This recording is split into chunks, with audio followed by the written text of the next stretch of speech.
Good morning, good afternoon, and good evening, and thank you for tuning in for today's question of the day. Again, sorry we were a little late today. That we were on Tuesdays. We were at church most of the day, and then we had a little lunch, and here we are. It's already 5 o'clock Arizona time, which is way past the time we usually post these. Today's question's about this little thing, Halloween. Yes, my question is, do you celebrate Halloween? Is it harmless? Do you let your kids celebrate Halloween? Now, before I answer, I would love to hear your answers. So please hit subscribe and comment below, and join us every day for a lively discussion. Um, there are a lot of things I have to say about this. It goes back to at least some books I've read and some of the sessions I've heard on Crosstalk. For those of you who don't know, every day Crosstalk VCY America is a show that's hosted by Jim Schneider, and it's out of Wisconsin, I believe, and comes on twice a day. I believe about 12 o'clock our time, noon, and also 6 p.m. Um, in these 4 episodes, which I posted the links for, he has invited a Pastor David Brown, who is a doctor, and he has studied and written a few books, and he speaks about the dark side of. Most of these shows are a half hour, so they're more than you're more than able to listen to them and glean from them what you might need to know before sending the little ones out with trick or treat bags, which perhaps maybe one day it once was safe in the 50s and 60s, but no longer is the candy safe out there. And there's another reason why you probably don't want to celebrate this holiday. So, Dr. Brown is a pastor of the First Baptist Church of Oak Creek, Wisconsin. He does hold a master's degree in theology and a PhD in history, and is specializing in the history of the English Bible. And he produces a large variety of materials warning Christians about the present dangers in our culture. So, Halloween, is it a holy day? Is it a holiday? Is it something that Christians can celebrate? Now think about that. Hallow, what does that word mean? Hallowed be thy name, Father. So does the devil pervert and twist things? You bet he does. Anything he can get his grimy hands on, he will twist and break and change and derail, detour, and distract Christians away from whom they should be worshiping, the Lord God. So Halloween. Okay, that's not a good thing if we're moving our worship from light and goodness, God, to darkness, which is often celebrated. Halloween is not celebrated until the nighttime.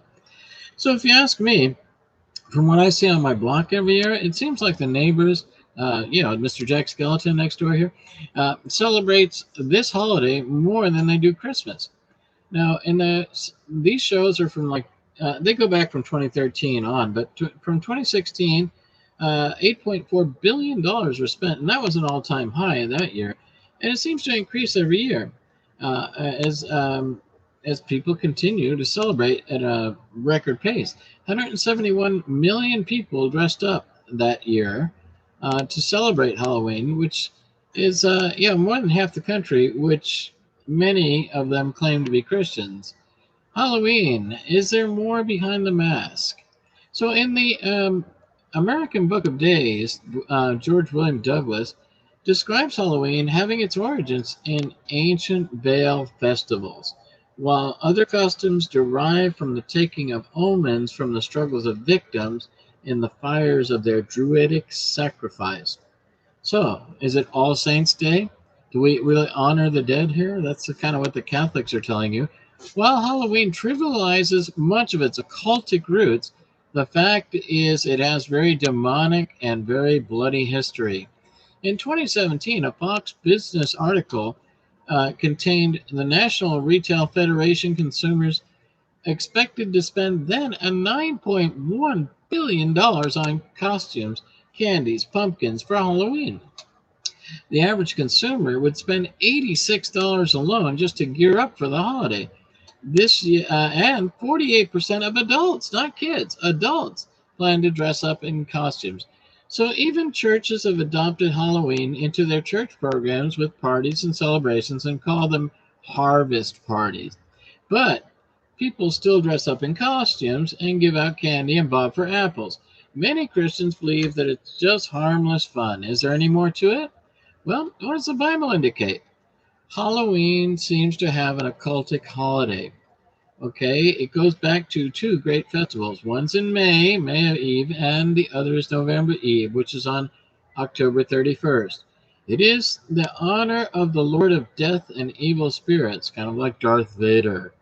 Yeah, people, though, they needed to appease this Lord in order to not have him come and attack their farms and animal crops. That was their belief. Our early Pilgrim and Puritan forefathers disallowed Halloween because they knew the occultic roots. In 1845 and 1846, the Irish potato famine took place, and they were heavily into the worship of pagan gods and goddesses that go all the way back to the Baal worship.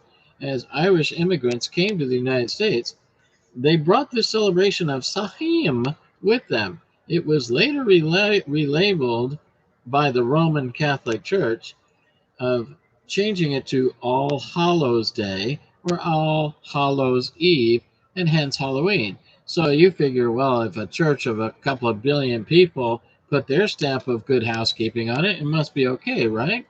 Well, as this program progressed, the 2017 version you can listen to, they described the origin of dressing up in costumes, the origin of trick-or-treat and jack-o'-lanterns, the significance of black cats, the harm of Halloween, the heroes of Halloween, and is there a Harry Potter connection?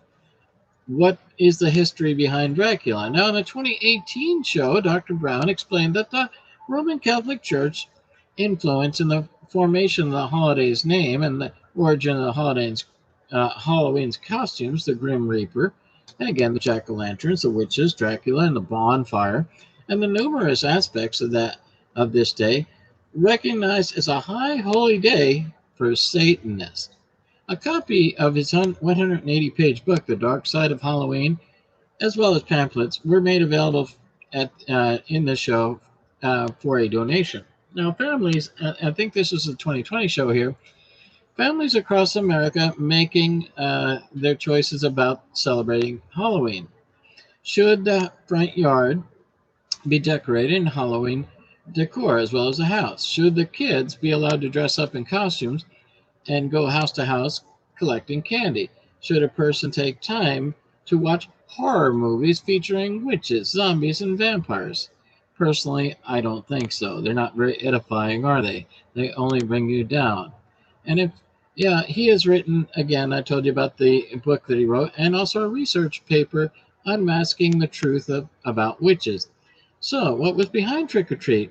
Well, what do we know about the origins of Halloween? It was a vigil call of Samhain and was celebrated by the Druids and the occult. They would go from farm to farm offering to their gods, and if they didn't get them, they would do harm to the farmers and animals.